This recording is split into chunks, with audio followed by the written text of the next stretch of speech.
Terence Crawford back in the news again. Um, Terence Crawford made a little interview, and in the interview, he was asked a couple of questions and made a couple of comments. Um, One of the things that they talked about was a fight between him and Earl Spence, and basically, that fight being set up. And I guess when you're talking about like A side, B side type of things, and one of his things that he was saying is that he believes that he's proven more, I guess, in the sport than Earl Spence has. Um, but I mean, he's been in there longer.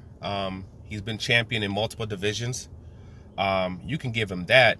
But at the end of the day, if you mention someone like a Sean Porter, right, that Earl Spence has fought, there's not a single person that Terence Crawford has fought in his entire career that would be favored over Sean Porter. You know what I mean? Now I understand people say like, oh well, some of those fights were at 130, 135. Well, Earl Spence has fought welterweights. He's fought guys at 147 pounds. So the guys that, when it comes to the guys that he fought, none of those guys would be rated above him. If you look at somebody like a Kell Brook, especially at the time that Kell Brooks and Earl Spence fought, there's not a single fighter that Terence Crawford has fought that would be, picked to beat Kell Brook at that particular time. When it comes to somebody like a Mikey Garcia, the only person that somebody might pick would be Gamboa. And even with Gamboa was very skilled, but chinny, and especially at the low weights, we know how heavy Mikey punches at at those lower weights, how heavy-handed he is. But that would be the only person that would even been given a chance. Everybody else, not a single person would even been given a chance. Not a single person from down there all the way up to welterweight. All the way to welterweight. Even the likes of the Jeff Horns and stuff, they wouldn't be given a chance. They'd all be underdogs against Mikey Garcia. So you have to look at it like that, Or the reality of the situation is that you're fighting at welterweight. You're fighting at 147 pounds. So all that stuff that you did, at the lower weight class means absolutely nothing. If you look at somebody like a Usyk was just at cruiserweight and became, he was undisputed. But all that he did means nothing when it comes to the heavyweight divisions. It means absolutely nothing, zero. He's right back at the bottom, and he has to prove himself in that particular division. Period.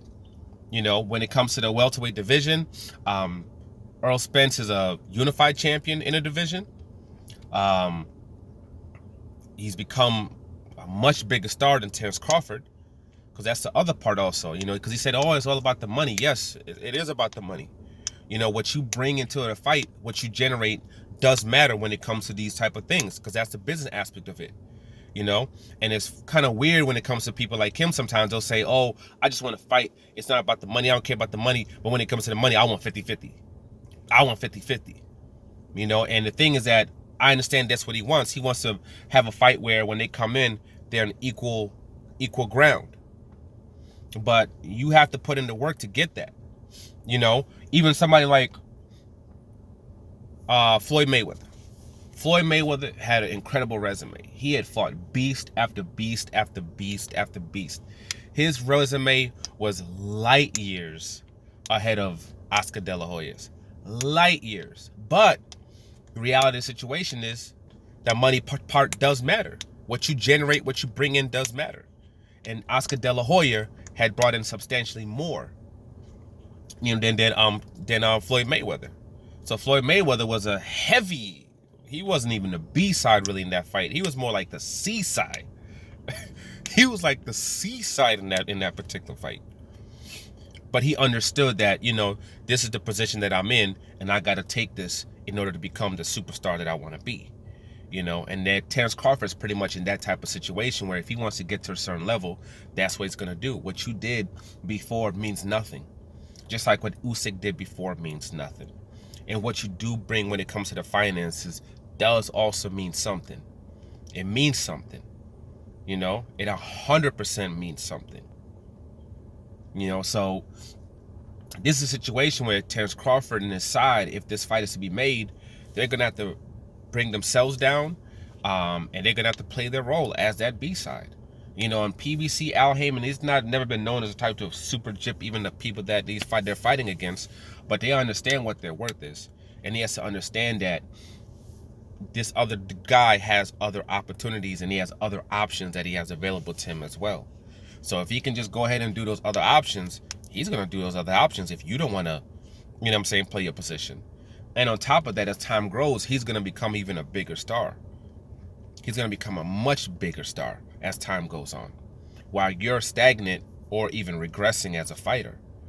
And one of the other major problems that I had with, you know, what he's saying lately is that it does him no good to take on the likes like a Kell Brook or Sean Porter, because Earl Spence already beat them. So quote, it doesn't do anything for him, which is ironic to me, because according to him, you were saying that Sean Porter beat Earl Spence. So technically, if you fought Sean Porter, you'd be fighting the guy that you thought won the actual fight. But that kind of mindset or that way of talking, I'm not liking that, because if you're gonna, you know, if that's gonna be the philosophy, that has to be a philosophy all around. So that basically means the only person you can fight is undefeated fighters, because everybody else got beat. You know, you fought Amir Khan. How many times has Amir Khan been flatlined? So you're willing to fight Amir Khan, but you wouldn't fight a Sean Porter. You're willing to fight Amir Khan, but you wouldn't fight a Danny Garcia that beat, you know, that actually, you know, beat him.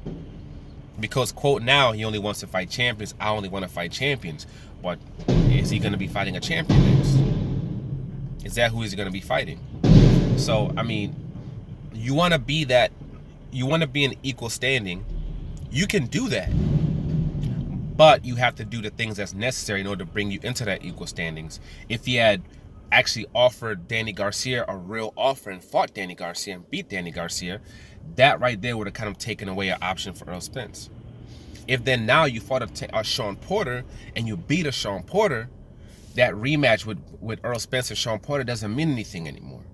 Now you've almost cleared the deck. You know, you put Earl Spence into a space where he only has like one, you know, maybe if Manny Pacquiao, if you can get a Manny Pacquiao. If you can't get a Manny Pacquiao, Keith Thurman's, you know, eating cheeseburgers and everything. He's about 280 pounds, so he ain't doing anything soon. Who the hell is this guy's gonna stop? You know, who is he gonna fight? You actually could have put yourself into a space where you could have cut his options, and at the same time progressed yourself in big, meaningful fights.